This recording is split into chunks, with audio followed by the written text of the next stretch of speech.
आदाब, इस्तकबाल है। आप देख रहे हैं प्राइम डिबेट। मैं हूं आपके साथ अबू हुरैरा। कोरोना वायरस ने दुनिया के बड़े हिस्से को अपनी लपेट में ले लिया है।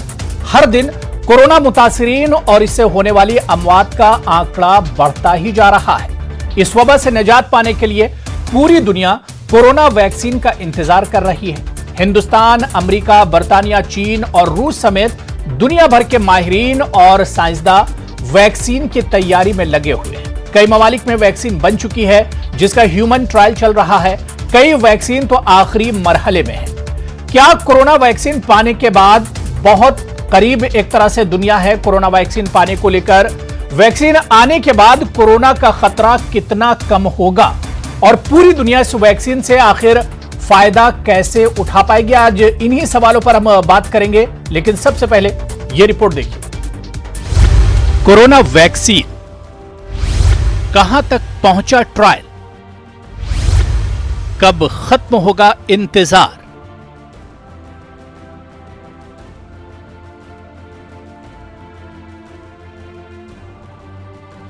पिछले साल चीन के वुहान से शुरू हुआ कोरोना वायरस कोविड-19 अब तक दुनिया के 188 मुल्कों में फैल चुका है। इस बीमारी की चपेट में अब तक 1 करोड़ से ज्यादा लोग आ चुके हैं, जबकि 5 लाख से ज्यादा लोगों की मौत हो चुकी है। लेकिन अब तक इस वबा की रोकथाम के लिए कोई वैक्सीन नहीं बन पाया है। हालांकि कोविड-19 पर काबू पाने के लिए वैक्सीन बनाने के लिए मौजूदा वक्त में 120 मेडिकल टीमें दुनिया भर के अलग अलग हिस्सों में रिसर्च में लगी हुई हैं। कोरोना वायरस के करीब 7 महीने लंबे कहर के बाद इसकी वैक्सीन बनाने की कोशिशों में अब बेहतर इशारे मिलना शुरू हुए हैं। 15 जुलाई को अमेरिका में टेस्ट की जा रही कोविड-19 वैक्सीन से लोगों के इम्यून को वैसे ही फायदा पहुंचा है जैसा कि साइंसदानों को उम्मीद थी। हालांकि अभी इस वैक्सीन का अहम ट्रायल होना बाकी है। अब 27 जुलाई से इस वैक्सीन का सबसे अहम पड़ाव शुरू होगा। 30,000 लोगों पर इसका ट्रायल किया जाएगा और पता किया जाएगा कि क्या यह वैक्सीन वाकई कोविड-19 से इंसानी जिस्म को बचा सकती है। इससे पहले 13 जुलाई को रूस ने यह दावा किया है कि उनके साइंसदानों ने कोरोना वायरस की पहली वैक्सीन बना ली है। इधर Indian council of medical research के डायरेक्टर ने मीडिया से बताया है कि कोरोना को लेकर हिंदुस्तान में 2 वैक्सीन पर काम चल रहा है।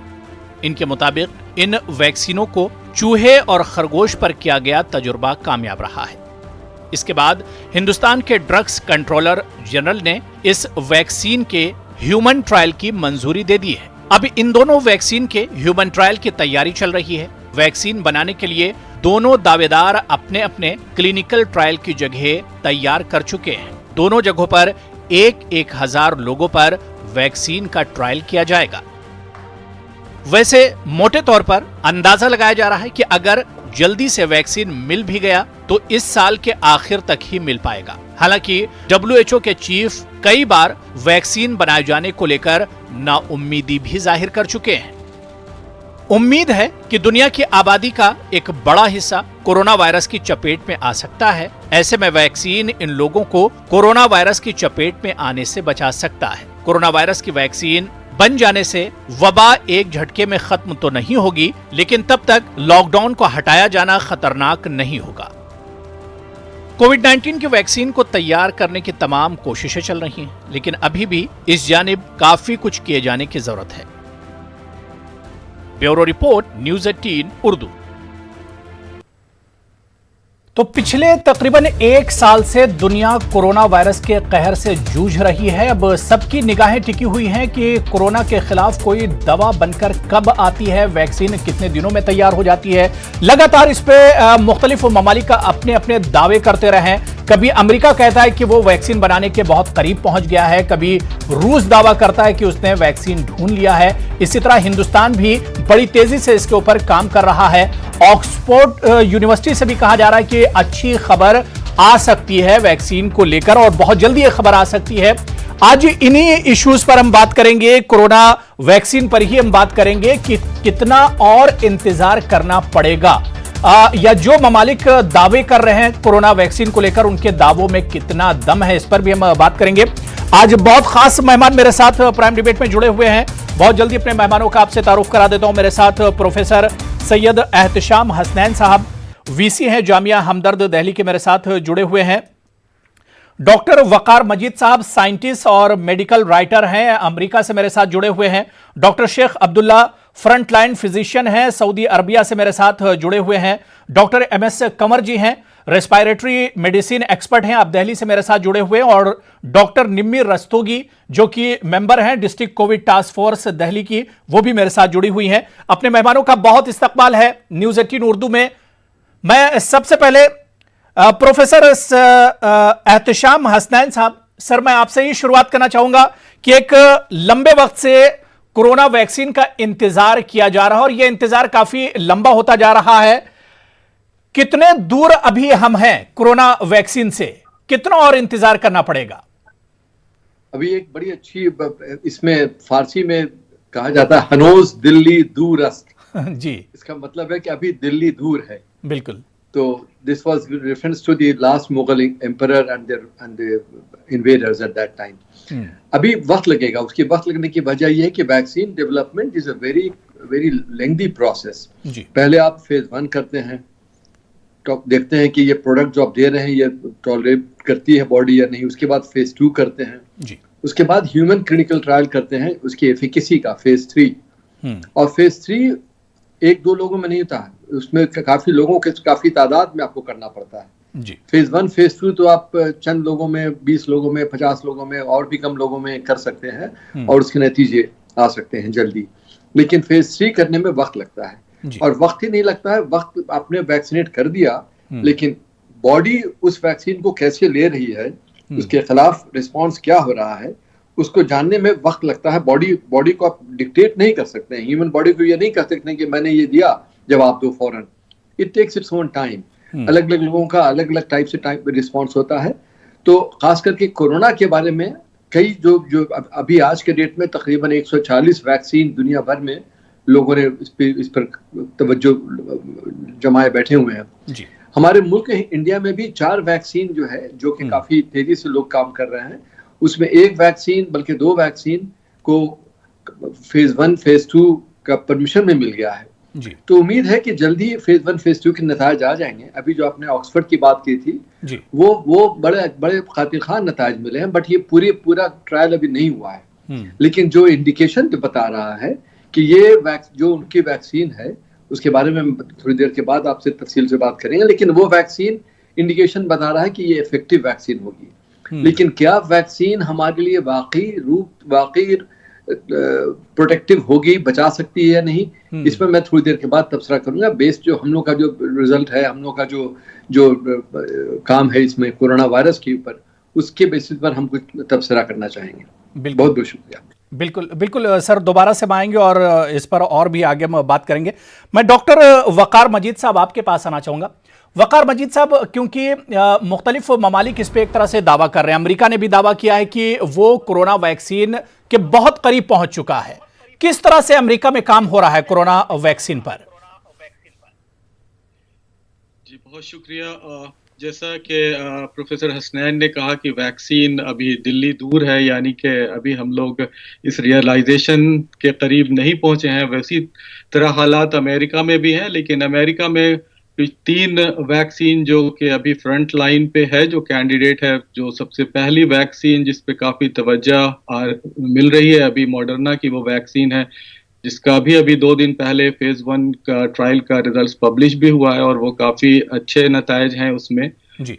और उसका फेज 3 का ट्रायल शुरू भी होने वाला है। और जैसा कि प्रोफेसर हसनैन ने कहा कि काफ़ी तादाद में लोगों की ज़रूरत होती है इसमें रिक्रूटमेंट के लिए, तो 30,000 लोगों को रिक्रूटमेंट करना है और ये 27 जुलाई से ये टारगेट है इसको शुरू करने का। लेकिन अभी रिक्रूटमेंट शुरू नहीं हुआ है और ये टारगेटेड जो एस्टिमेटेड जो टाइम है इसको कंप्लीट करने का वो अक्टूबर 27 है, जो कि अभी इस हालात में लग नहीं रहा है कि ये चीज़ इनरोलमेंट और वो चीज़ें जो फाइनली इसको कंप्लीट किया जा सकेगा इस वक्त पे।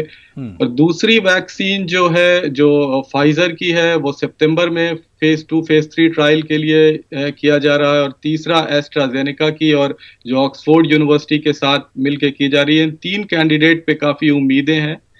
और जैसा कि मॉडर्ना की वैक्सीन जो है, जो अभी फेज 3 में क्लिनिकल ट्रायल के लिए जुलाई 27 से जाने की उम्मीद है, उसका जो रिजल्ट है वो काफी अच्छा रहा है अभी, और उम्मीद की जा रही है कि ये वैक्सीन काम करेगी। लेकिन अभी ये कहना बहुत मुश्किल है, क्योंकि फेज 3 में भी जब ये ट्रायल किया जाएगा तो ये देखा जाएगा वैक्सीन कितनी इफेक्टिव है, और उसका सेफ्टी प्रोफाइल चेक किया जाता है। वो सारी चीजें हैं जो वो पूरा रिजल्ट आने के बाद ही पता चलेगा। और जब ये अगर ये हर चीज जो वक्त पे खत्म भी हो जाए, अक्टूबर में ये चीज कंप्लीट भी हो जाए, रिजल्ट्स आने और डेटा, इन सारी चीजों को करने के बाद मुझे नहीं लगता है कि 2021 से पहले अर्ली आधे साल गुजरने से पहले कुछ हम लोग यानी अभी और इंतजार करना पड़ सकता है।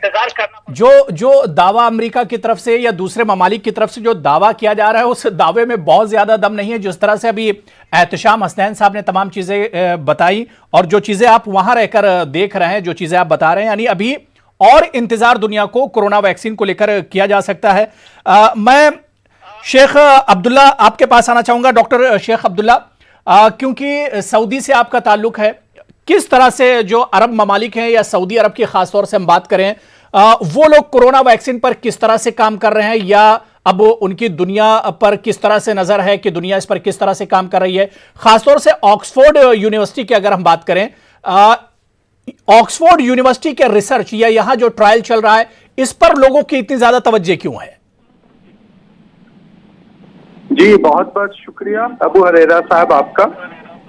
एक्चुअली जब मैं ये बात करना चाह रहा हूं कि वैक्सीन डेवलपमेंट के बारे में जी, तो देखिए, वैक्सीन डेवलपमेंट जो है वो कोई आसान चीज नहीं होती है। इसके डिफरेंट स्टेजेस होते हैं नॉर्मली, और नॉर्मली एटलीस्ट जो है वो 6 स्टेज होता है। कोई भी जो नॉर्मल वैक्सीन बनता है उसमें जो है वो कम से कम मुद्दत 7 मंथ से लेके 3 साल तक का होता है। तो अब लोगों को ये समझना चाहिए कि आखिर वैक्सीन में इतना लेट क्यों हो रहा है, या जो लेट हो रहे हैं उसकी वजह क्या है। तो ये एक नॉर्मल प्रोसीजर है जिसमें यूजुअली 6 स्टेजेस होते हैं। एक होता है जो सबसे पहले कहते हैं एक्सप्लोरेटरी स्टेजेस, ये आमतौर पे लैब और एनिमल स्टडीज है ये, ठीक है। उसके बाद से जो दूसरा स्टेज आता है वो प्री क्लिनिकल स्टेज आता है। इसमें भी जो है इसमें एनिमल टेस्टिंग होती है। यहाँ पे अभी तक जो है कोई भी पेशेंट और किसी आदमी को इसमें टेस्ट नहीं किया जाता, और इस दरमियान में हम ये देखते हैं कि ये वैक्सीन जो है वो कितना सेफ है और इसकी इम्यूनोजेनिसिटी कितनी है। फिर तीसरा स्टेज आता है वो जिसको कहते हैं कि क्लिनिकल स्टेज, और उस पे बात चल रही है जो इंसानों पे जिसका जब तजुर्बा होता है, इंसानों पे जब इसको टेस्ट करते हैं, और इसके अपने डिफरेंट फेज होते हैं। फेज 1 है, फेज 2 है, फेज 3 है। फेज 1 में स्मॉल ग्रुप्स ऑफ पीपल होते हैं, जस्ट जो है वो 20 से लेकर 80 आदमी तक इसमें इन्वॉल्व होते हैं। इसमें लार्जर पॉपुलेशन को जो है इन्वॉल्व नहीं करते। उसकी वजह ये होती है कि अभी तक आपको इसकी जो है सेफ्टी के बारे में कुछ पता नहीं। फिर जो फेज 2 होता है शुरू, तो ये जो है इसमें सेवरल 100 जो है पर्सन को इन्वॉल्व करते हैं, यानी इसमें इंसान जो है वो 100s में होते हैं, और इसमें एक रेंडमाइज्ड ट्रायल होते हैं जिसमें जो है वो फिर प्लेसिबो ग्रुप से जो है उसको कंपेयर किया जाता है। इसमें जो मेन गोल है फेज 2 में, that is the safety of the candidate vaccine, then the immunogenicity of the vaccine, कि वो कितना इम्यून रिस्पॉन्स जो है वो क्रिएट करता है। तीसरा जो है इसका वो डोजेस क्या होगा, फिर स्केड्यूल ऑफ इम्यूनाइजेशन क्या होगा, और क्या रूट होगा जिसको टेस्ट करते हैं। तब फिर हम दाखिल होते हैं फेज 3 में, जिसमें जो है वो हजारों में लोग, 10,000 20,000 लोग शामिल होते हैं, और ये भी अल्सो जो है इसे randomise control trial, it is usually double blind. Okay, now इस पे जब फेज 3 में पहुंचते हैं तब ये क्वेश्चन डेवलप होता है, does vaccine can prevent disease, does vaccine prevent infection and the pathogen, and also कि इसमें जो एंटीबॉडीज प्रोड्यूस होगा या इम्यून रिस्पॉन्स होगा वो कितना ज्यादा होगा। फिर चौथा स्टेज आता है कि अप्रूवल होगा, फिर लाइसेंस मिलता है, फिर 5वें इसमें हम जाते हैं कि वैक्सीन प्रोडक्शन या मैन्युफैक्चरिंग शुरू होता है जी। तो that is a normal procedure for any vaccine to produce vaccine. तो ये इंसान को समझ में आना चाहिए कि अक्सर जो वैक्सीन में टाइम लगता है उसकी वजह ये नहीं है, इसकी वजह ये कि ये एक नॉर्मल प्रोसीजर, उसके पहले आप नहीं वैक्सीन तैयार कर सकते क्योंकि इसमें कई स्टेजेस एक लंबा अमल है। जाहिर सी बात है कि एक लंबा अमल है और कहीं पर कोई चूक न रह जाए, जो भी काम हो फुल प्रूफ हो, इसकी वजह से जाहिर सी बात है कि इसमें एक लंबा वक्त दरकार रहता है। मैं डॉक्टर एमएस कंवर साहब आपके पास आना चाहूंगा, उसके बाद डॉक्टर निम्मी रस्तोगी जी मैं आपके पास भी आ रहा हूं, बहुत देर से आप दोनों लोग वेट कर रहे हैं। डॉक्टर एमएस कंवर साहब, अगर हिंदुस्तान की हम बात करें, दुनिया के जो मुख्तलिफ ममालिक हैं, जो कंट्रीज हैं, वो अपने अपने तौर पर दावे कर रहे हैं। चीन की बात करें, अमेरिका की बात करें, रशिया की बात करें, हिंदुस्तान की अगर हम बात करें तो एक दावा किया जा रहा है कि 15 अगस्त तक वैक्सीन तैयार कर लिया जाएगा। इसके अलावा आईसीएमआर की बात करें तो उसने कहा कि हम बहुत तेजी से काम कर रहे हैं, फास्ट ट्रैक पर हमारा काम चल रहा है। क्या आपको उम्मीद लगती है कि हम कामयाब होंगे आने वाले दिनों में, 15 अगस्त तक कामयाब होगा हिंदुस्तान?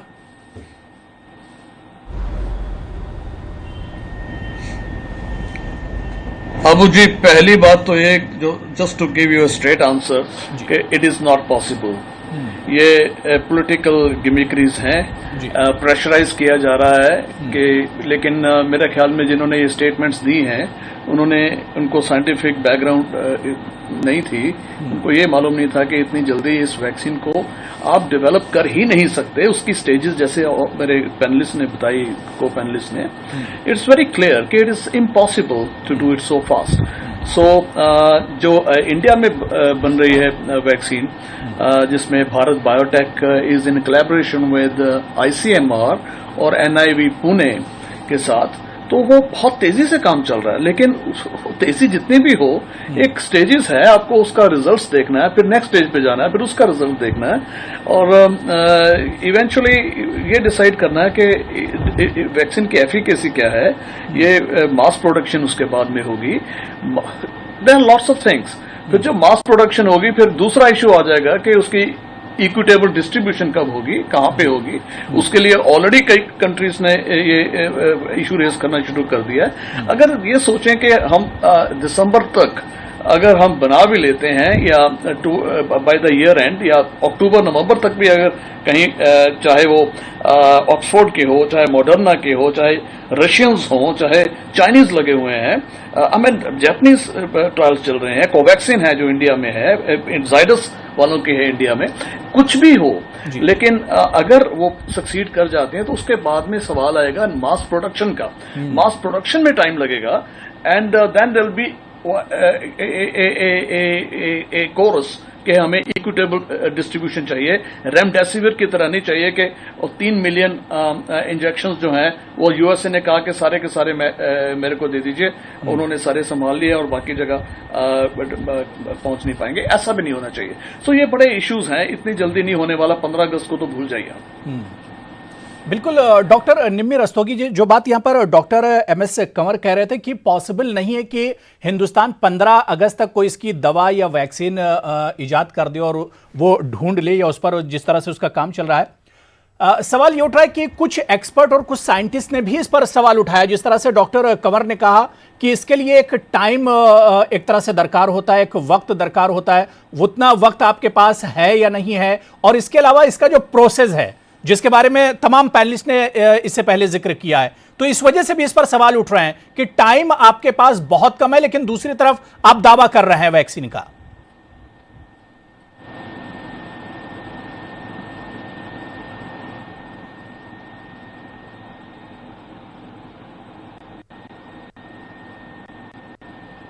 डॉक्टर निम्मी, मुझे सुन पा रही, मेरी आवाज आ रही है आप तक?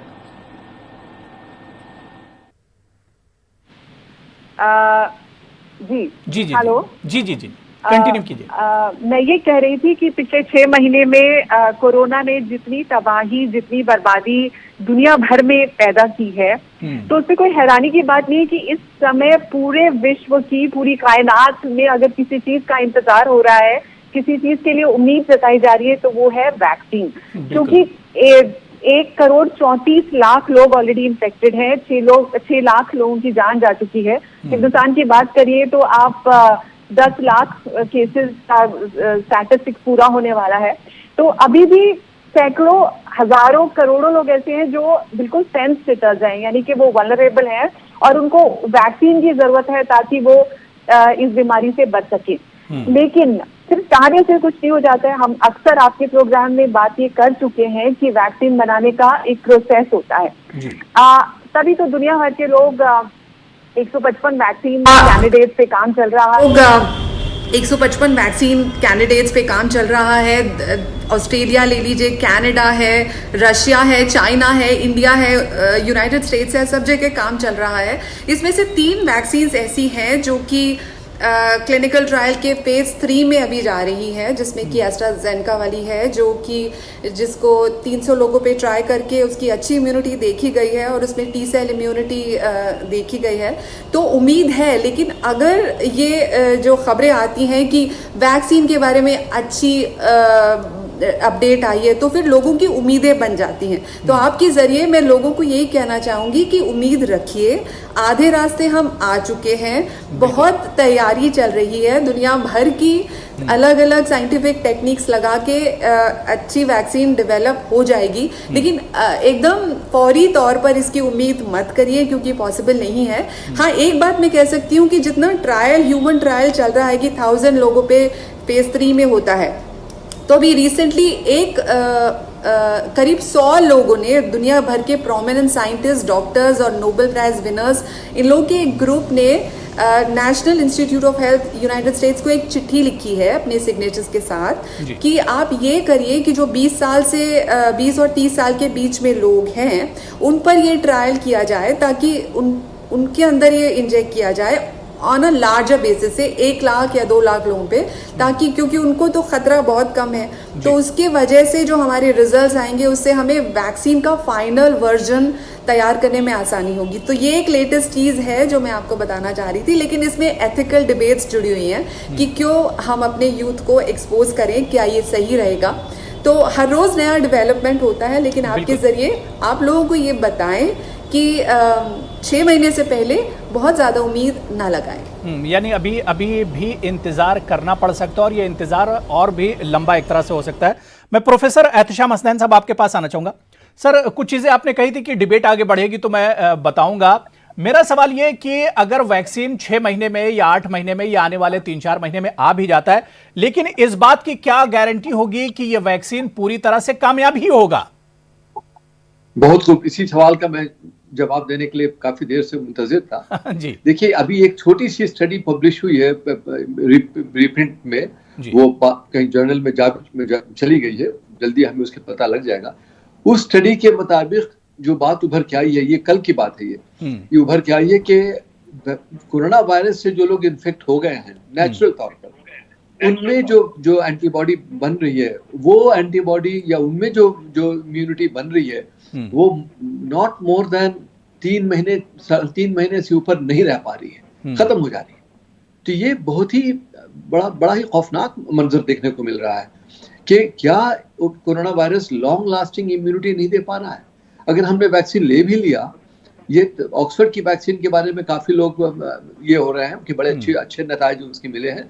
अच्छे नताइज से क्या मुराद है? अच्छे नताइज से मुराद हमारी है कि उसमें बी सेल इम्यूनिटी भी मिल रही है, बी सेल मतलब एंटीबॉडी भी बन रही है, और साथ साथ जो दूसरा इम्यूनिटी का बड़ा इंपॉर्टेंट जो आर्म है वो टी सेल का आर्म है, वो किलर सेल होता है, वो जहाँ जिस सेल में ये वायरस चला गया उसको मार देता है, उसको खत्म कर देता है। तो वो टी सेल इम्यूनिटी और बी सेल इम्यूनिटी, दोनों इम्यूनिटी ऑक्सफोर्ड वैक्सीन बना रही है।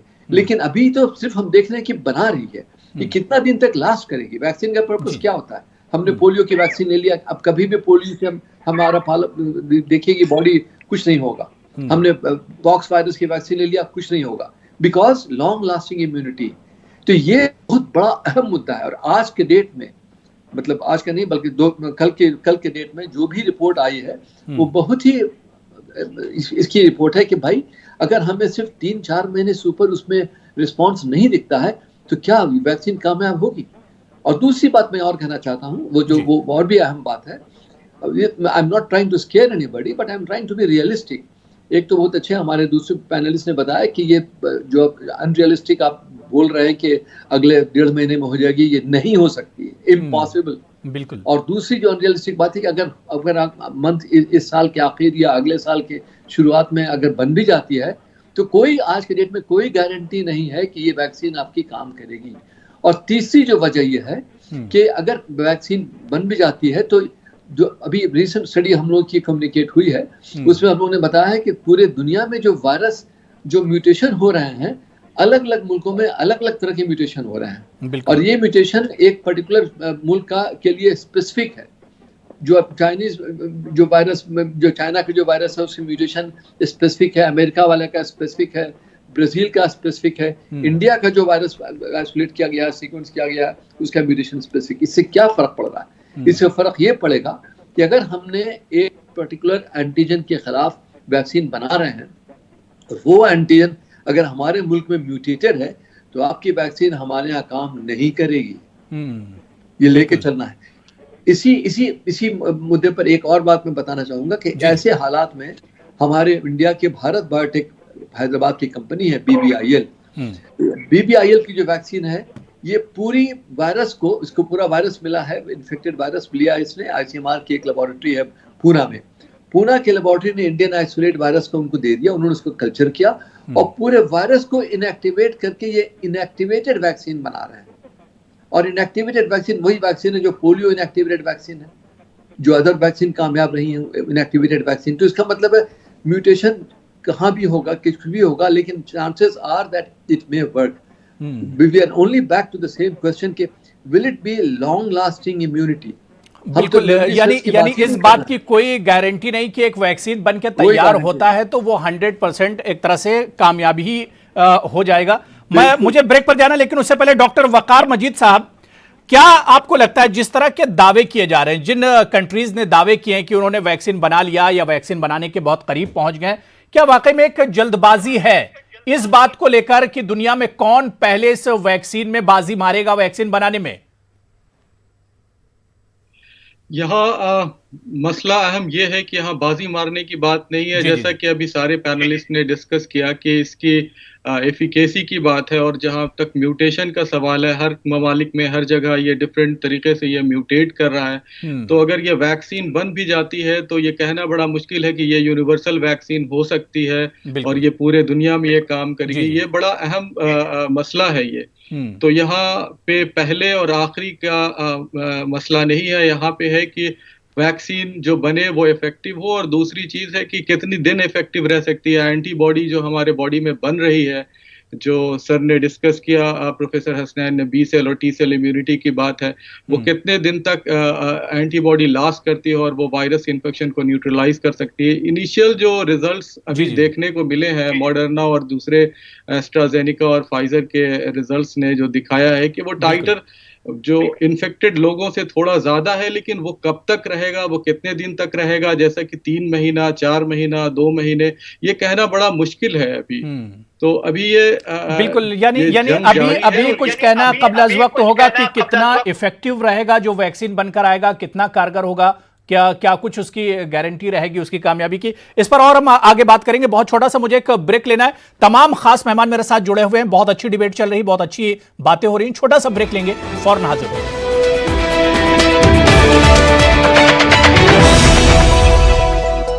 हम बात कर रहे हैं कि कोरोना वायरस के खिलाफ वैक्सीन कब तक बनकर तैयार हो जाएगा, इसकी कोई दवा की खोज आखिर कब तक हो जाएगी, क्योंकि अब तक कोरोना मुतासरीन या कोरोना के जो मरीज हैं उनका जो इलाज चल रहा है वो रिवायती तरीके से चल रहा है, एक अंदाजे के तौर पर इलाज किया जा रहा है। अभी पूरे तौर पर या मुकम्मल तौर पर कोई वैक्सीन पूरी दुनिया में कहीं बनकर तैयार नहीं हुआ है। हालांकि कई ममालिक इसके लिए दावे भी कर रहे हैं, उनके दावों में आखिर कितनी सच्चाई है, कितना दम है, इस पर भी हम समझने की कोशिश कर रहे हैं। बहुत खास मेहमान मेरे साथ जुड़े हुए हैं प्राइम डिबेट में। मैं ब्रेक के बाद डॉक्टर शेख अब्दुल्ला, मैं आपके पास आना चाहूंगा। शेख अब्दुल्ला साहब, जिस तरह से कोरोना इतना बड़ा चैलेंज बना हुआ है, पिछले 8 और 9 महीने से दुनिया एक तरह से इसके कहर से जूझ रही है, क्या आपको नहीं लगता है कि यह मेडिकल साइंस के लिए भी बहुत बड़ा चैलेंज है?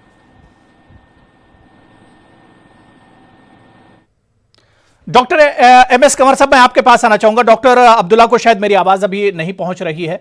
डॉक्टर कंवर, जो मेरा सवाल है कि कोरोना जिस तरह से अपनी शक्ल बदल रहा है, कोरोना के डिफरेंट जो स्टेजेस की बात की जा रही है और अलग अलग ममालिक में उसकी जो शक्ल सूरत है वो एक तरह से अलग है, ऐसे में क्या ये मेडिकल साइंस के लिए एक बड़ा चैलेंज है?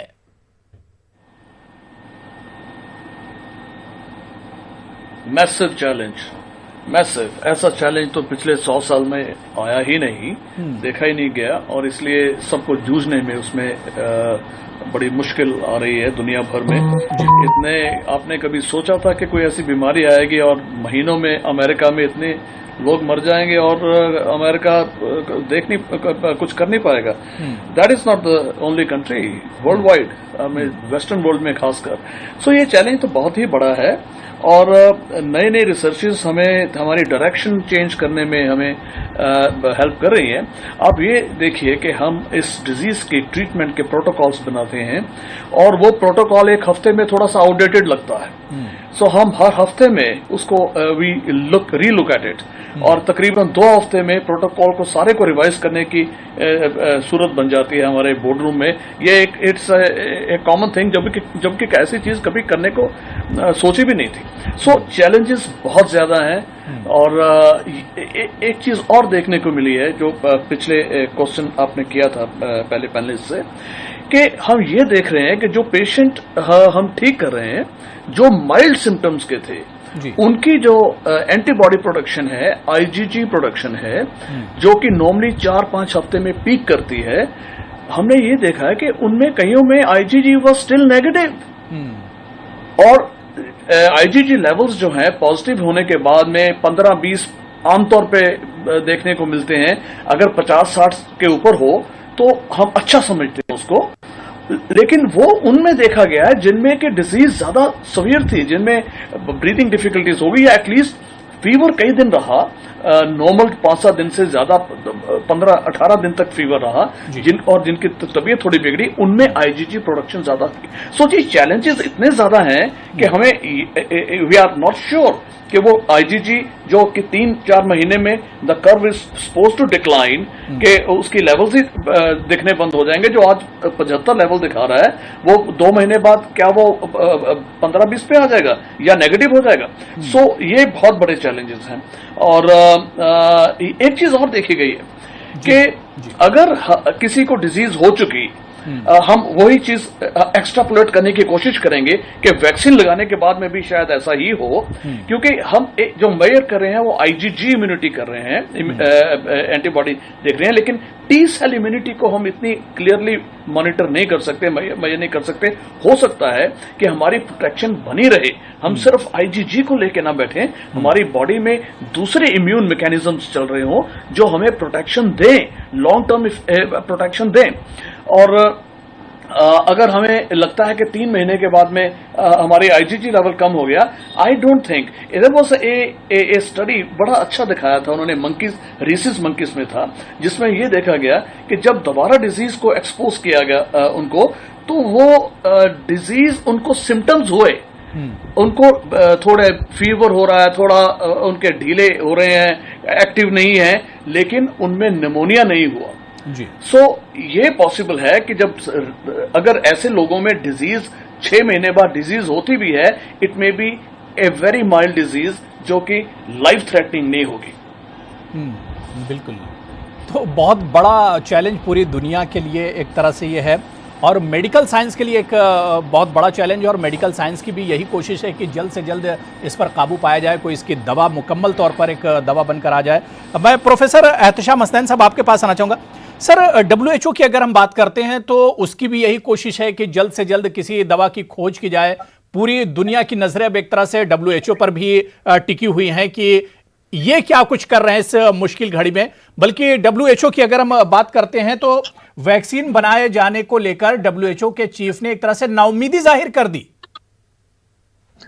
शायद WHO ने जो उनके पास इंफॉर्मेशन आज के डेट में मौजूद है, उसके बेसिस पर मैं ये कह सकता हूं कि इतना ज्यादा एक्साइटमेंट होने की शायद गुंजाइश नहीं है। ये मेरा जाती है, बेस्ड ऑन माय अंडरस्टैंडिंग, मेरी जो पकड़ है इस सब्जेक्ट की, इम्यूनोलॉजी की।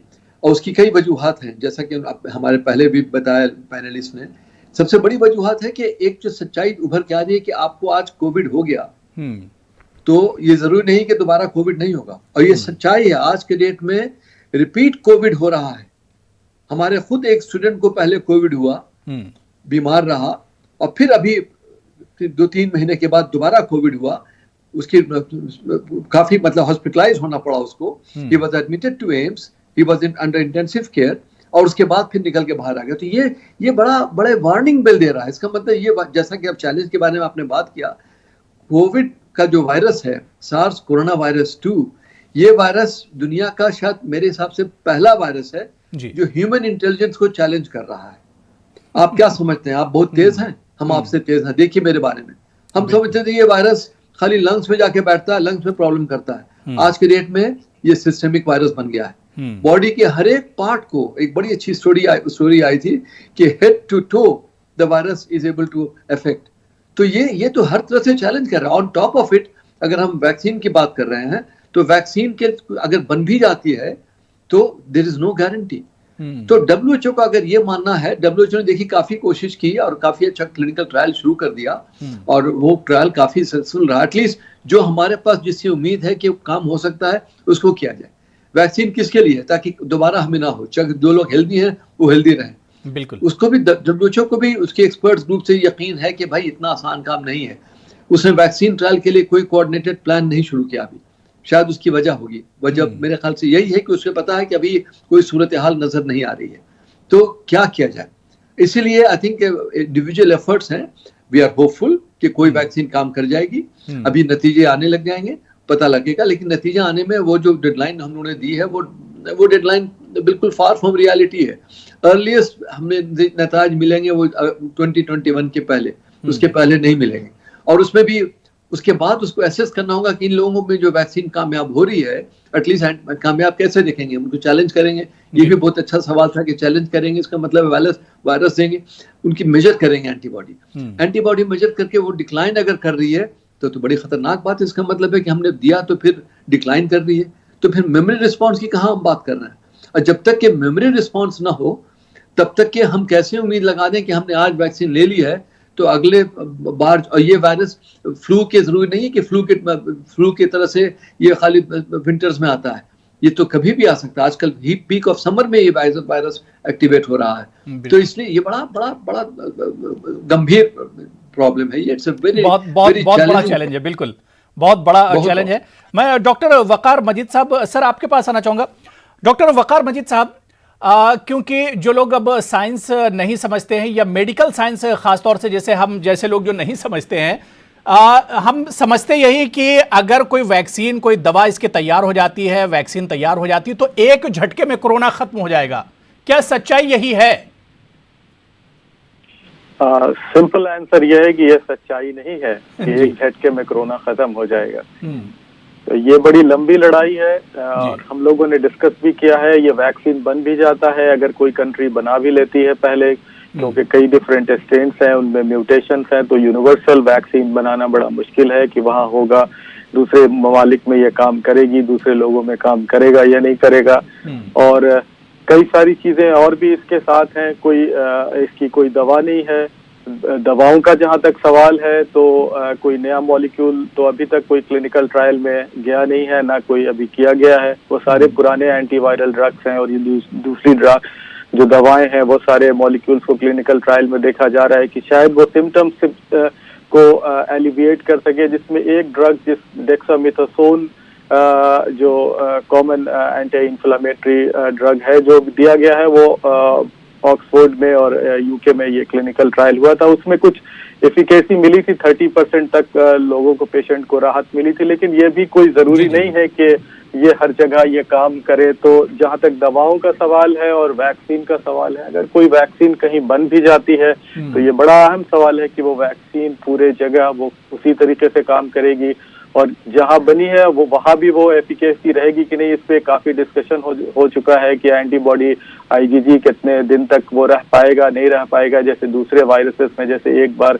वैक्सीन ले लिया तो वो लाइफ लॉन्ग इम्यूनिटी हो गई। ये सारे सवाल हैं जिनका जवाब आने वाले वक्त में ही इंसान दे सकेगा। अभी कहना बहुत मुश्किल है कि एक झटके में कोरोना वायरस खत्म हो जाए। बिल्कुल। डॉक्टर कंवर, आप कुछ कहना चाह रहे हैं? हाँ, जो अभी बात चल रही थी चैलेंजेस की जी, उसमें मैं I like to bring to your notice के हमारे कल के प्रोटोकॉल जो रिवीजन थी उसमें भी सारी कमेटी ने ये पॉइंट उठाया था और I had to answer that. वो ये था कि हम जो देखिए वी नो कि इसमें इन्फ्लेमेशन होती है इस बीमारी में और जो साइटोकाइन स्टॉर्म करती है, और दूसरी इशू जब मेजर होता है वो होता है क्लॉट फॉर्मेशन का। और हमें ये कैसे पता चले कि किस केस में हमें कितनी देर एंटी इन्फ्लेमेटरी देने हैं, जैसे डेक्सोना की अभी एग्जांपल उन्होंने दी, या कितनी देर के लिए इनको एंटीकोएगुलेंट्स देने हैं, और एंटीकोएगुलेंट देने हैं तो किस फॉर्म में एंटीकोएगुलेंट देने हैं, और कितनी डिजीज सेवेरिटी और कौन से मार्कर्स हैं जिसको देख के हम ये डिसाइड करेंगे कि इनको 2 हफ्ते दिया जाए या 6 हफ्ते दिया जाए या कितना वक्त दिया जाए, क्योंकि अभी तक स्टडीज हमें कुछ गाइड करने वाली नहीं है इस सब्जेक्ट पे। लेकिन ये एक सवाल अब खड़ा हो रहा है क्योंकि सडनली कई पेशेंट्स जो ठीक हो जाते हैं अपेरेंटली, वो घर जाके सडनली उनको प्रॉब्लम्स हो जाती हैं, दोबारा से रीएडमिट हो जाते हैं, या कईयों की सडन डेथ भी हो रही हुई है। सो उसमें मायोकार्डियल इन्फ्लेमेशन, द हार्ट की इन्फ्लेमेशन है, स्ट्रोक की पॉसिबिलिटी है क्योंकि वेसल्स की इन्फ्लेमेशन सारी बॉडी में हो जाती है, या उसमें क्लॉट फॉर्मेशन कहीं भी एम्बोलिक फिनोमेना कर जाता है, या इन्फ्लेमेशन थोड़ी थोड़ी चलती रहती है, स्मोल्डरिंग इन्फ्लेमेशन चलती रहती है, जिसकी वजह से लॉन्ग टर्म इफेक्ट्स सामने आएंगे जो कि कई महीनों बाद आएंगे। सो उसको प्रिवेंट कैसे करना है, हम प्रोएक्टिवली उसके बारे में सोचते हैं, बहुत उसके बारे में ऑलरेडी बहुत मुश्किल अमल लग रहा है। बिल्कुल, बड़ा चैलेंज अभी गाइड नहीं कर रही। बिल्कुल बिल्कुल। मेरे साथ डॉक्टर शेख अब्दुल्ला भी जुड़ चुके हैं सऊदी अरबिया से। डॉक्टर अब्दुल्ला, अगर जिस तरह से तमाम पैनलिस्ट ने डिबेट के पहले हिस्से में भी और अभी जिस तरह से तमाम पैनलिस्ट का यही मानना है कि आने वाले 2-4 महीने में तो उम्मीद नहीं लग रही है कि कोई वैक्सीन बनकर आएगा, ऐसे में कोरोना का खतरा कितना बड़ा होगा या कितनी तेजी से यह खतरा बढ़ेगा? और क्योंकि सऊदी अरब की खासतौर से अगर हम बात करते हैं तो वहां पर अब आने वाले महीने में हज भी होना है, फरीजा हज भी अदा किया जाना है, तो सऊदी अरब के लिए कितना बड़ा चैलेंज होगा? शुक्रिया अबू हरेरा साहब। एक्चुअली जब भी देखिए अगर इन चीजों को, तो आमतौर पे ये इंसान को ये समझ लेना चाहिए, और बाकी लोग जो भी यहाँ से अगर चुने गए हज के लिए जी, उनको ये पता होना चाहिए कि इस बार जो हज होने जा रहा है वो तो एटलीस्ट आप वैक्सीन के बाद से हज नहीं होगा, यानी आप वैक्सीन के पहले हज करेंगे। तो जाहिर है कि उसमें आपको जो है सारी जो भी तदाबीर जो लेनी पड़ेगी, आपको इसको प्रिवेंशन वाली लेनी है, यानी कि जो, और आपको गवर्नमेंट इसके लिए गाइड करेंगे कि किस तरह से आपको रहना है, किस तरह से जाना है, क्या छूना है, कैसे हाथ धोने, किस तरह से मास्क पहनना है। तो इस बात में कोई शक नहीं है कि, और इस पे जो है इंसान को बिल्कुल अपने जहन नशी कर लेना चाहिए कि अभी हज से पहले कोई वैक्सीन तैयार नहीं है कि जाके आप कोरोना का वैक्सीन ले लीजिए फिर हज कीजिए और आप महफूज रहेंगे। तो जितनी हिफाजती तदाबीर है वो आपको करनी पड़ेगी।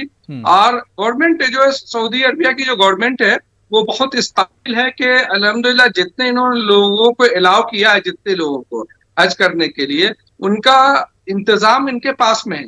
अगर खुदा ना खास्ता कुछ इस तरह की प्रॉब्लम होती है तो वो इन चीजों को टैकल कर सकते हैं। Mecca is well occupied with the instrument, और जो भी इनके हॉस्पिटल है उसमें सारी सहूलतें हैं। तो गवर्नमेंट ने पूरा इंतजाम कर रखा है, और जो भी अपडेट अभी जो ट्रीटमेंट है वो इनके पास में, वो इसको लेके कर रहे हैं। तो इसलिए लोगों को परेशान होने की जरूरत नहीं है जो हज में है, और इंशाअल्लाह मुझे लगता है कि सारा सब कुछ जो है वो स्मूथली गुजरेगा। बिल्कुल।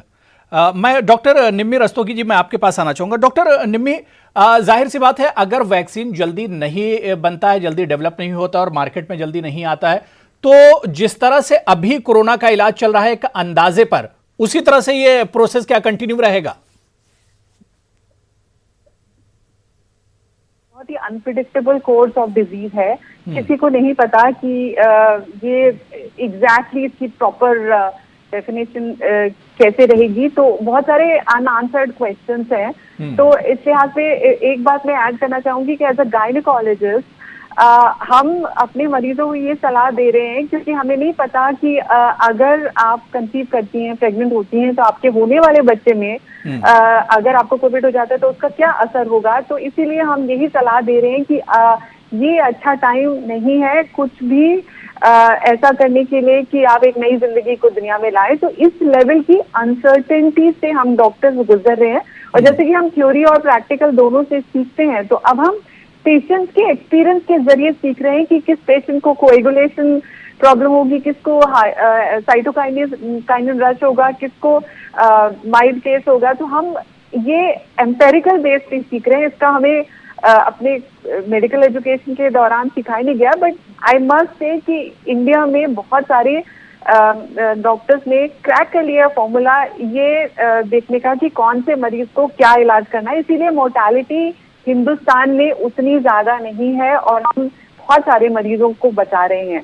और जहां तक सवाल है बाकी चीजों का, मैं तो ये कहूंगी कि अभी वैक्सीन का इंतजार न करके अपनी hand hygiene, mask, social distancing और जो भी 4-5 आपको बातें बताई जाती हैं उस पर ध्यान दें। अभी वैक्सीन पर बिल्कुल अपनी उम्मीद जाहिर न करें। आने वाले समय में अब तो 2024 की बात होने लगी है, 2022 और 2024 तक कोई नॉर्मल बिहेवियर जैसा चीज नहीं रहेगा। तो यही नया नॉर्मल है, यही आपका नया तरीका होगा जिंदगी जीने का कि हर एक इंसान से आप थोड़ी दूरी बनाए रखें और इन्फेक्शन को अवॉइड करें। बिल्कुल जाहिर सी बात है, क्योंकि जब तक वैक्सीन और दवा नहीं आ जाती उस वक्त तक तो एहतियात ही करनी होगी, और एहतियात से ही कोरोना से एक तरह से बचा जा सकता है। मैं इसी लाइन पर प्रोफेसर एहतशाम हसनैन साहब आपके पास आना चाहूँगा। सर, क्योंकि डॉक्टर निम्मी जिस तरह से बता रही हैं, तमाम पैनलिस्ट ने कहा कि उम्मीद नहीं लग रही कि आने वाले 2-4 या 6 महीने में कोई वैक्सीन, कंप्लीट वैक्सीन बनकर कोरोना का आएगा। ऐसे में क्या कुछ अब एहतियात करने की जरूरत है, क्योंकि खतरा बढ़ता जा रहा है दिन ब दिन। पहले हम देखते थे कि 24 घंटे में 1000-1200 केसेस आते थे, आज 30,000 और 32,000 केसेस एक दिन में आ रहे हैं। तो ऐसे में खतरा बढ़ता जा रहा है, कोई दवा हमारे पास या वैक्सीन है नहीं, तो क्या कुछ करने की जरूरत है? ये बड़ा अच्छा सवाल, बड़ा अच्छा नजरिया उन्होंने पेश किया डॉक्टर निम्मी ने। मैं उस पर थोड़ी सी और लाइट डालना चाहूंगा। उन्होंने ये भी बताया कि इंडिया में डेथ रेट जो है तकरीबन और जगहों से कम है। इस पर भी काफी डिबेट भी हुआ, काफी डिस्कशन भी हुआ है।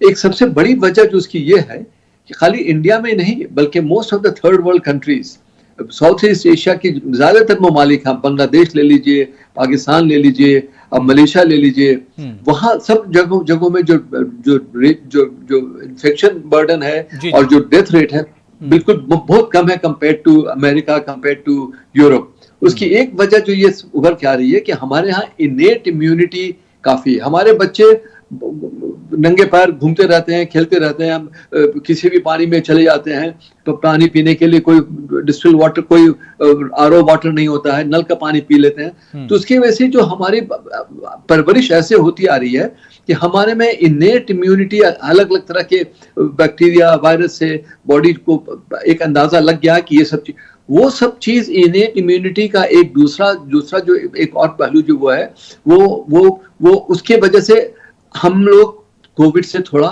महफूज रह रहे हैं। ये सच्चाई है। अब ये कहां तक सच्चाई है इसको तो स्टडी करके पता लगेगा, लेकिन इसको आदमी को रिलेट करके बता सकता है। जहां तक नहीं कैसे बच सकते हैं। देखिए, दवा तो जो है, जैसा कि पहले हमारे डॉक्टर साहब ने बताया, सही बताया कि जो एग्जिस्टिंग मेडिसिन है, these are all being repurposed. COVID के लिए ये मेडिसिन नहीं थी, ये दवाएं किसी और मर्ज के लिए थी, लेकिन उनको हम रीपर्पस कर रहे हैं इस बीमारी को ट्रीट करने के लिए, और नतीजे अच्छे ही मिल रहे हैं। Dexamethasone was a good discovery.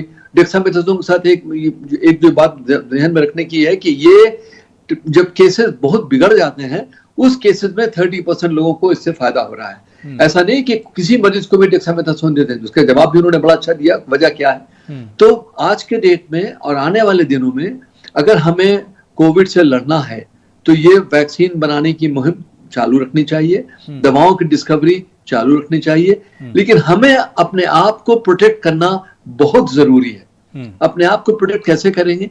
Mask लगाना बहुत जरूरी है।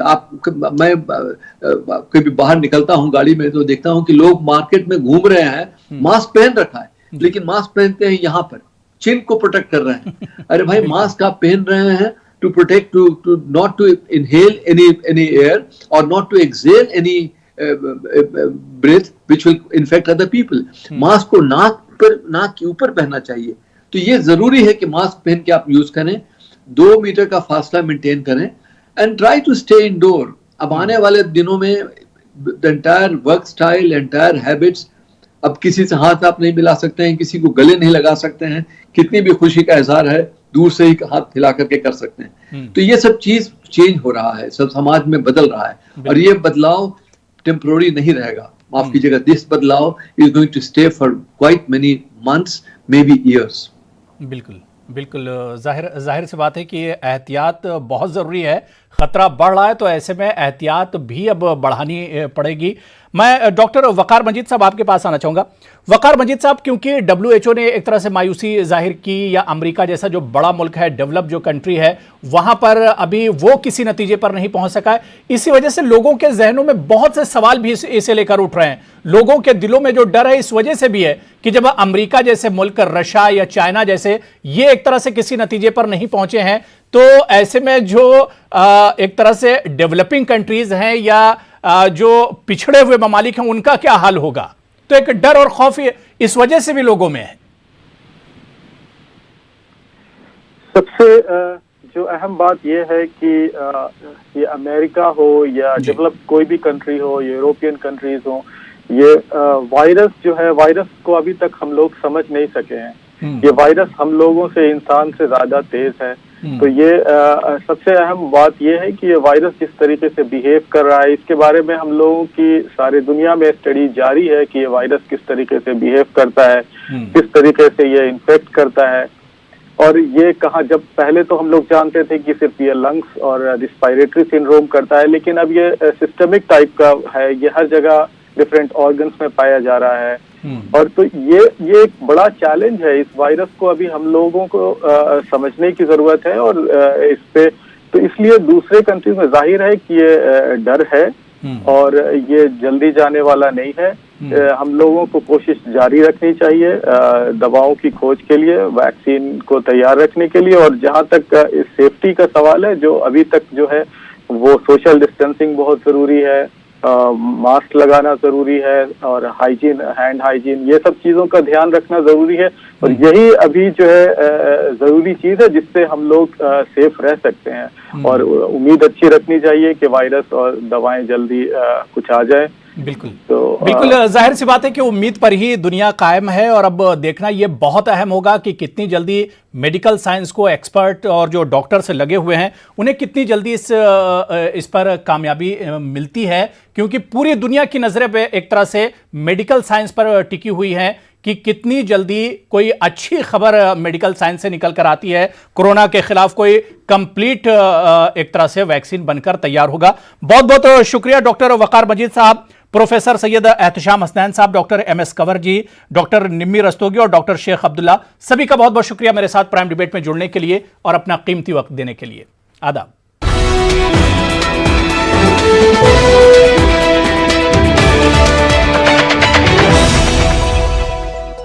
This show is co-powered by PolicyBazaar.com